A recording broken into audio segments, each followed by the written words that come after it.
O Senhor esteja convosco. Proclamação do Evangelho de Jesus Cristo, segundo Mateus. Naquele tempo, Jesus disse aos sacerdotes e anciãos do povo: O que vos parece? Um homem tinha 2 filhos. Dirigindo-se ao primeiro, ele disse: Filho, vai trabalhar hoje na vinha? O filho respondeu: Não quero. Mas depois mudou de opinião e foi. Aí o pai dirigiu-se ao outro filho e disse a mesma coisa. Este respondeu: Sim, Senhor, eu vou. Mas não foi. Aí Jesus pergunta: Qual dos 2 fez a vontade do Pai? Os sumos sacerdotes e os anciãos do povo responderam: Foi o primeiro.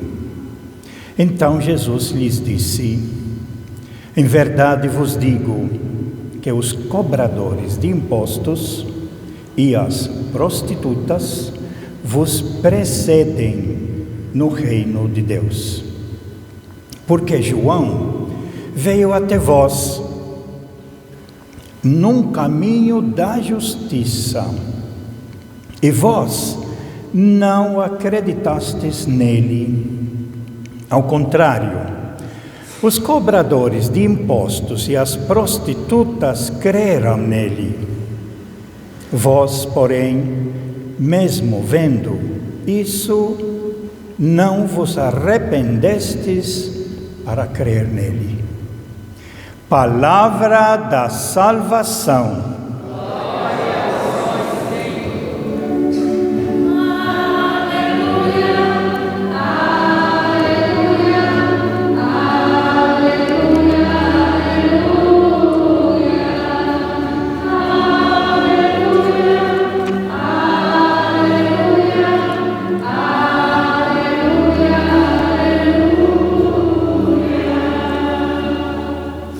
Que estas palavras sirvam para o perdão de todos os nossos pecados.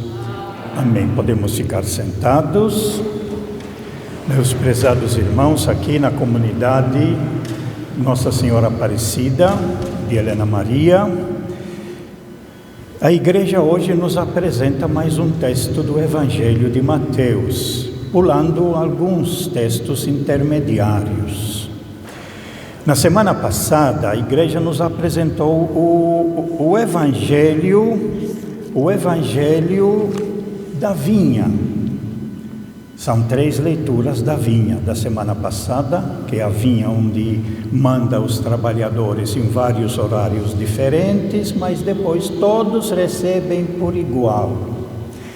A vinha é considerada e comparada também ao reino de Deus. No reino do Senhor, o prêmio sempre é o mesmo. Pode ter começado antes, no meio ou depois, mas quando participa do projeto do reino, a realização da pessoa, a alegria das pessoas é igual. Não é porque entrou participando antes e o outro entrou participando agora, vai ser diferente, vai ser igual. É a realização do ser humano. É o cumprimento da palavra de Deus, da vivência em fraternidade e em comunidade. Por isso, a parábola da semana passada, no final, o dono da vinha, que é Deus, na realidade, pediu: paga a todos a mesma moeda. Quem participa do reino, a alegria, a fraternidade é a mesma. Depois, nós temos, fazendo um pouco um resumo, depois dessa leitura aqui no capítulo 20, de 1 a 16, nós temos o anúncio de Jesus, dizendo que as autoridades, sumos sacerdotes, anciãos do povo e doutores da lei, eles vão prender Jesus, vão julgá-lo, condená-lo, vão matá-lo na cruz, mas ele vai ressuscitar. Esse anúncio Jesus faz 3 vezes, em sequência, 3 ocasiões diferentes. Aí, seguindo um pouquinho mais para frente, nós temos a entrada de Jesus em Jerusalém, leitura que nós fazemos no domingo de Ramos, na liturgia. Por isso que não é lida aqui na sequência, porque já fizemos ela esse ano. Então Jesus entra em Jerusalém, aplaudido por todo mundo, como sendo o filho de Davi, é aquele que vai ocupar o trono de Davi, vai ser o rei deles. Aí tem a revolta um pouquinho das autoridades, e aí perguntam, quem é ele que está chegando com tanta pompa, com tanta aceitação? E as multidões respondem, é o profeta Jesus de Nazaré da Galileia. Aí Jesus entra em Jerusalém. Jerusalém era no topo, tinha o templo, e antes do templo tinha uma estrada, uma subida que dava exatamente para o templo. Igual temos as igrejas nos interiores, todos, você tem igreja e na frente da igreja você tem uma avenida que vem lá de longe e quem sobe a avenida já entra na igreja. Assim mais ou menos era construído o templo, porém era uma subida. Aí Jesus faz o quê? Ele entra no templo. Aí ele não gostou.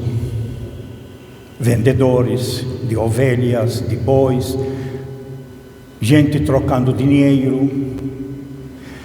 E por isso, diz o texto, Jesus entrou no templo e expulsou todos os que vendiam e compravam no templo, derrubou as mesas dos cambistas e as cadeiras dos vendedores de pombas. E disse, está escrito na Escritura, minha casa será chamada casa de oração, e vocês fizeram dela um covil de ladrões.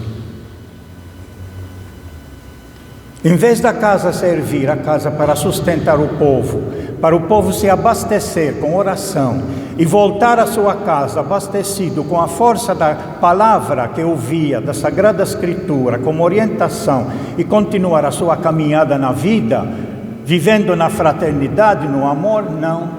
Vocês estão fazendo agora da casa que devia ser de oração uma casa de exploração, onde vocês chamam o povo para roubá-lo. Por isso que mais tarde, mais adiante no Evangelho de Mateus vai aparecer isso, quando Jesus sai fora do templo, e quando os discípulos, longe do templo, se aproximam de Jesus e perguntam para ele, mestre, veja que grandes construções, que maravilha!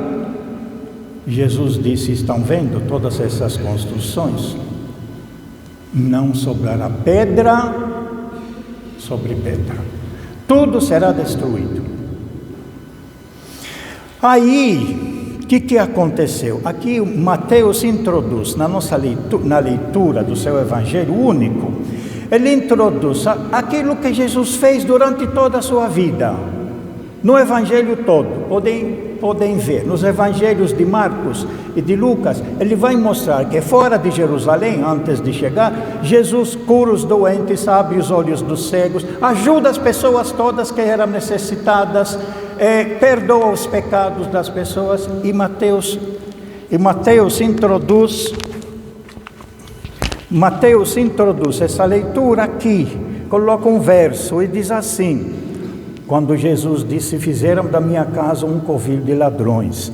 Aí diz, os cegos e aleijados chegaram perto de Jesus no templo, e Jesus os curou.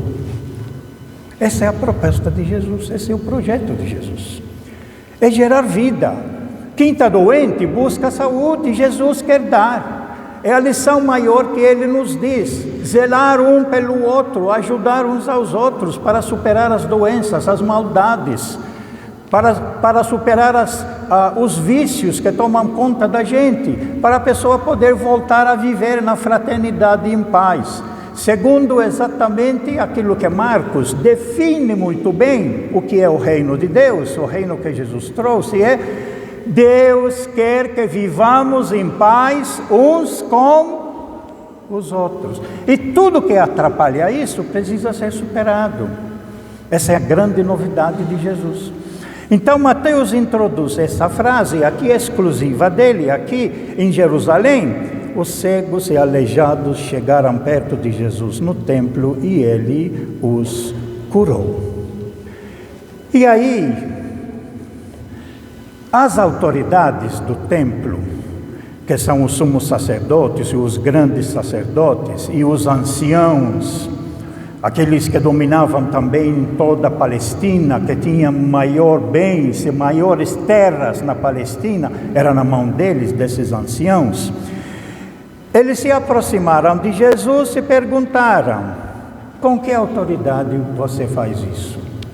Quem é você, afinal de contas, para chegar aqui, derrubar as mesas, mexer nas coisas? Aqui é nosso, aqui nós mandamos. Aí, Jesus, eles então disseram, tem essa frase aqui, né, que na discussão com Jesus, então eles disseram a Jesus: estás ouvindo o que dizem? Jesus respondeu: estou. Vocês nunca leram na Escritura, da boca das crianças e dos que mamam tiraste um louvor? Até as crianças se alegram com a novidade, com a fraternidade, com a alegria. Aí nós temos o texto aqui da figueira amaldiçoada, que é uma figura, é um símbolo, é uma imagem. Jesus vê ela estrondosa, grande, com folhas verdes, bonitas, e como ele teve fome, ele se aproximou dela para comer. Tira as folhas, cadê os frutos? É uma árvore que engana, é uma árvore que na aparência é tudo bonito, mas cadê as obras? Cadê os frutos para alimentar o povo? Essa árvore tem que alimentar pelos seus figos o povo. Cadê? Não encontrou. Amaldiçoou ela. Isso significa que aquilo que vai acontecer com o templo vai ser esse. A instituição templo, que deve representar a presença de Deus na vida do povo, como não está produzindo fruto nenhum, mas ao contrário, está explorando o povo, ela já foi amaldiçoada. Esse templo já foi amaldiçoado. Não sobrará pedra sobre pedra. A figueira que Jesus faz secar representa o templo que não está produzindo amor e fraternidade, mas as suas autoridades estão explorando o povo. Esse templo, infelizmente, já era. Só esperar. Isso aconteceu no ano 70 depois de Cristo, 40 anos depois da morte de Jesus, com a invasão dos romanos, derrubaram, queimaram a cidade toda e destruíram o templo. Aí, as autoridades, então, entram com aquela discussão que eu já falei: com que autoridade você faz isso? É uma leitura aqui, capítulo 21, versículo 27, e Jesus vai responder assim. Eu respondo essa pergunta para vocês se vocês me responder outra. E Jesus fez uma pergunta para eles: o batismo de João vinha de Deus ou era dos homens? Aí eles pensaram entre si e falaram: se nós falamos que vinha de Deus, ele vai nos acusar, porque vocês não creram nele. Agora, se nós respondemos que vinha de Deus, que é do povo, que é nosso, que é humano, o povo vai cair em cima de nós. Então eles responderam: nós não sabemos. Aí Jesus disse: nem eu vou dizer para vocês com que autoridade que eu tenho de fazer isso, de derrubar as mesas e fazer as outras coisas. Aí entra a nossa parábola agora.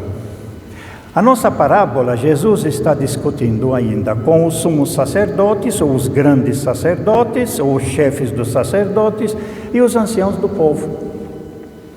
E aí ele toma a iniciativa e pergunta para eles. A pergunta é muito simples, né? O que vocês acham disso?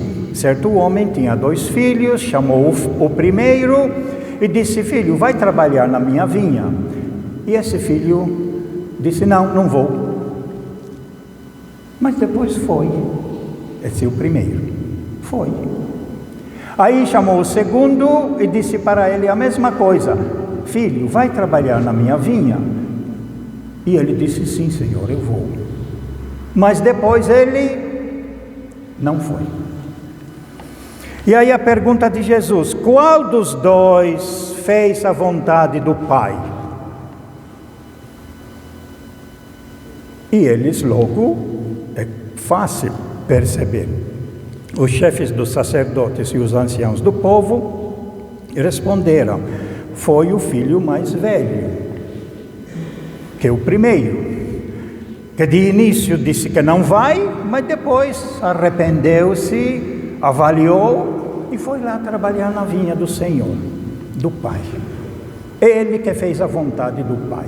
Porque o outro: não, eu gosto muito do Senhor, eu rezo, eu louvo, eu canto, eu faço tudo que o Senhor precisa, mas quando vem para trabalhar, para produzir frutos, quando vem para ser solidário com o irmão, aí não tem a ver comigo. Eu vou na igreja rezar, eu louvo a Deus, é tudo da boca para fora, mas na prática não existe irmandade, não existe fraternidade.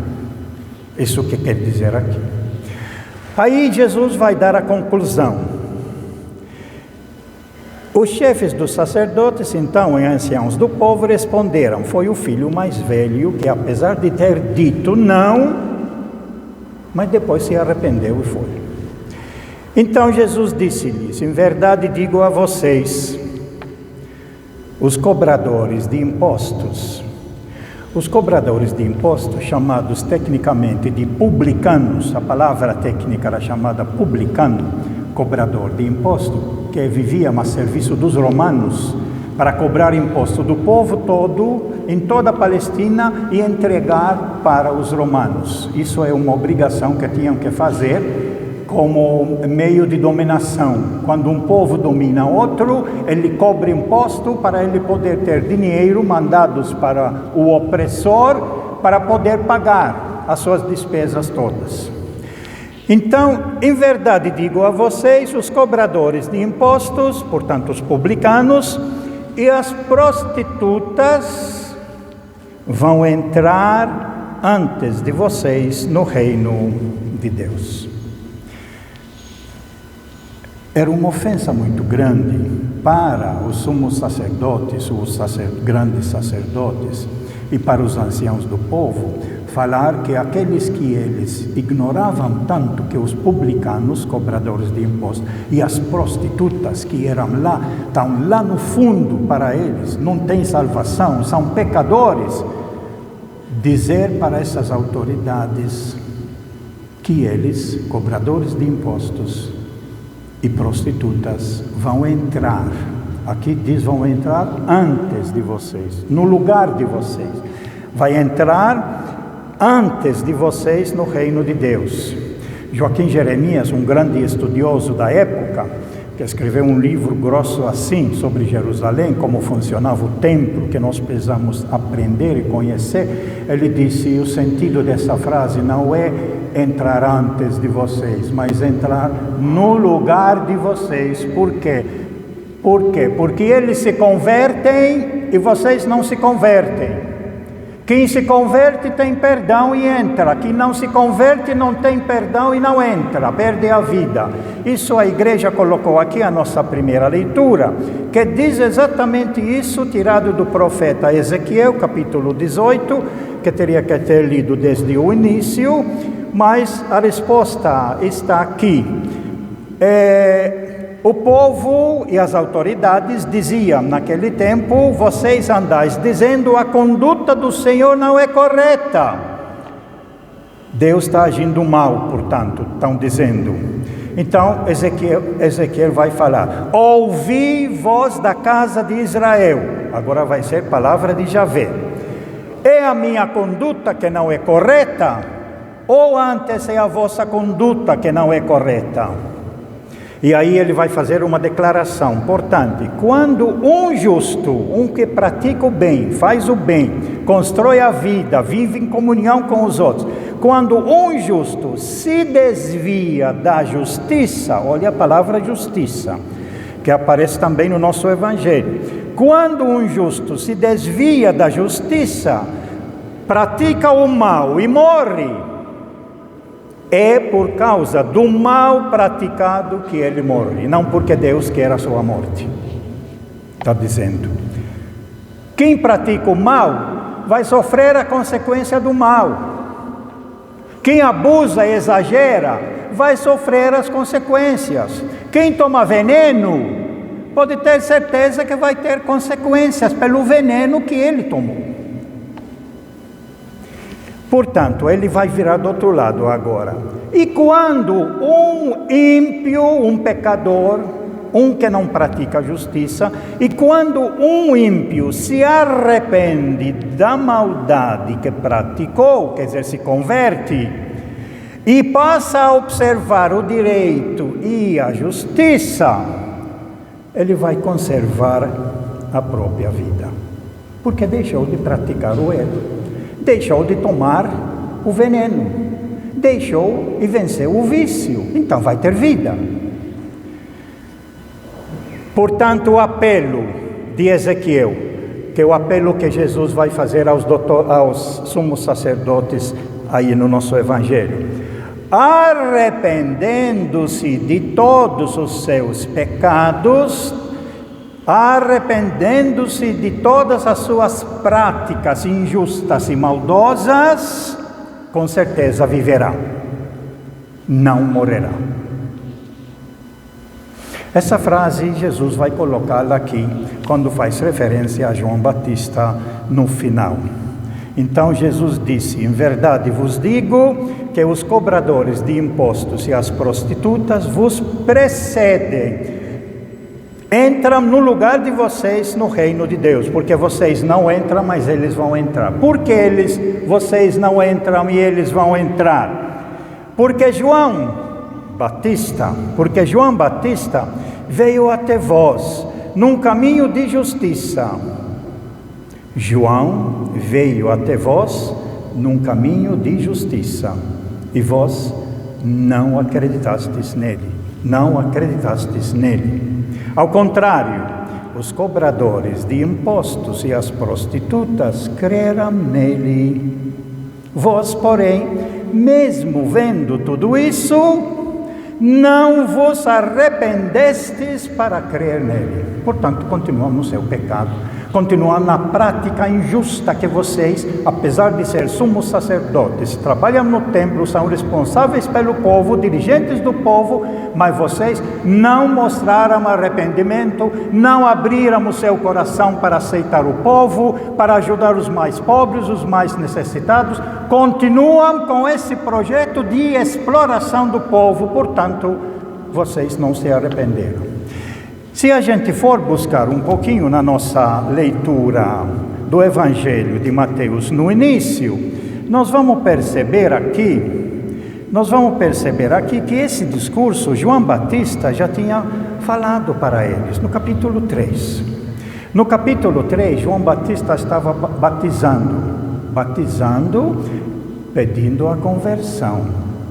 Quem se converter dos seus pecados era batizado e era perdoado, era purificado. Esse é o batismo de João Batista, a conversão dos pecados. Aí, diz assim o texto, capítulo 3, versículo 7. Quando João Batista, batizando no Rio Jordão, viu muitos fariseus e saduceus vindo para o batismo, aí João levantou a voz e disse: raça de cobras venenosas.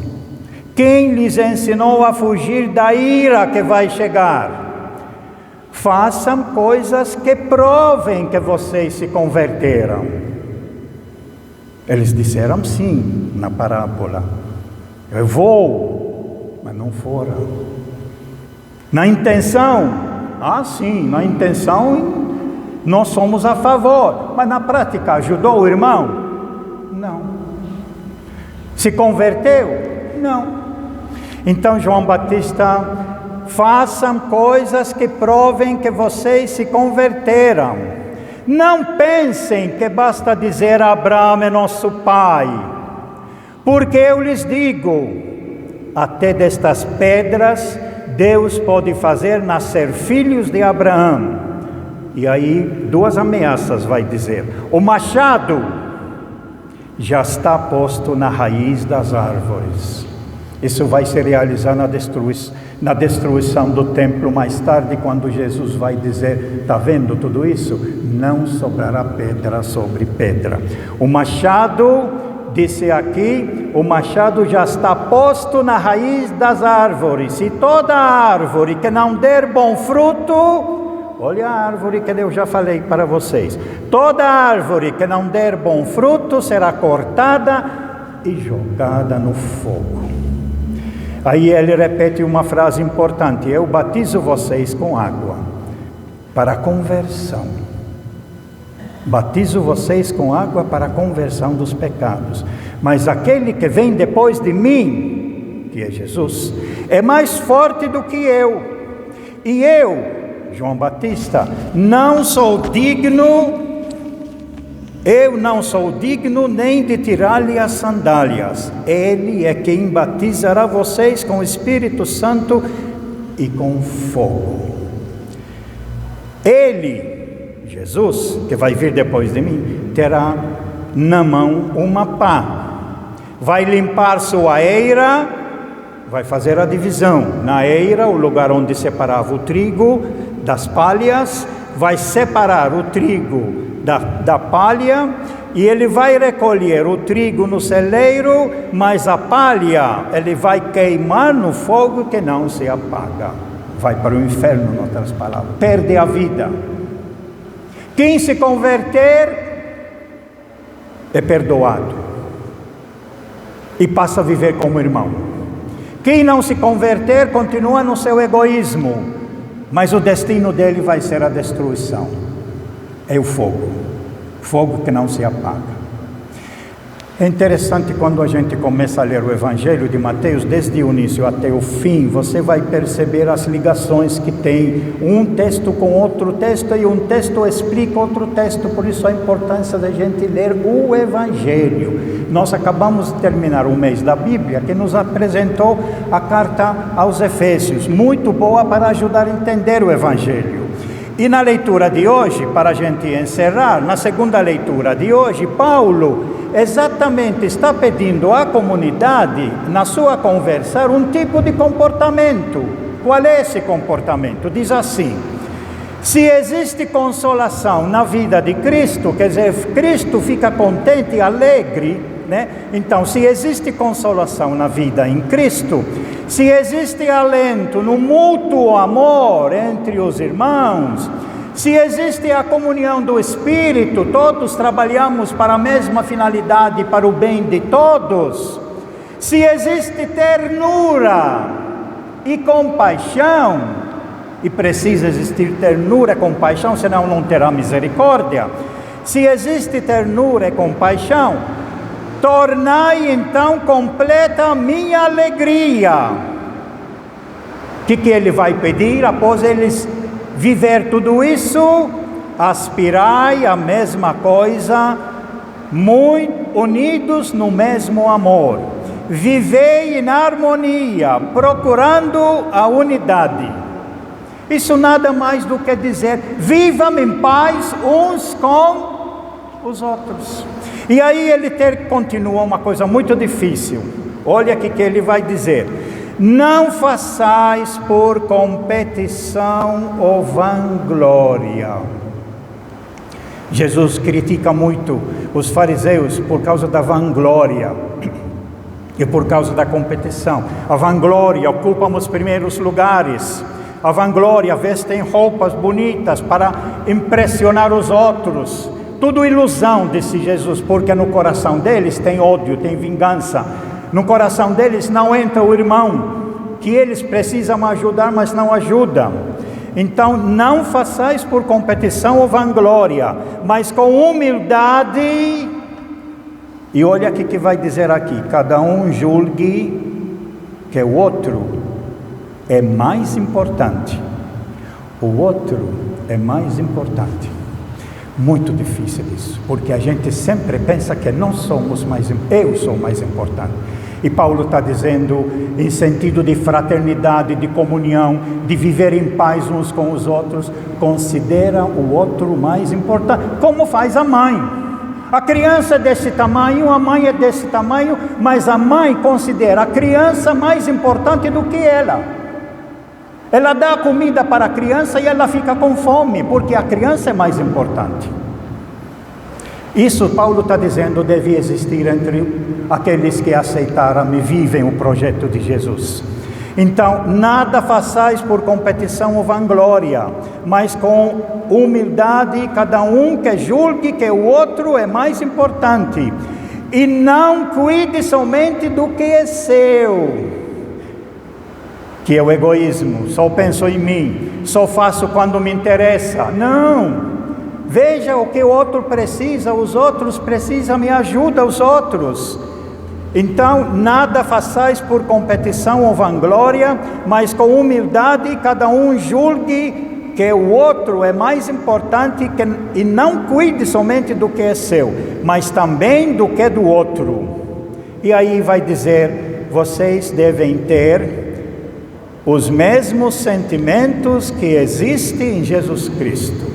E aí vai colocar aquela leitura, aqui não lemos, onde Jesus não fez questão de ficar igual a Deus, mas se tornou humano, tornou gente no meio de nós, deu a sua vida por nós, e por isso que Deus o elevou e o colocou ao seu lado, à sua direita, no maior posto possível.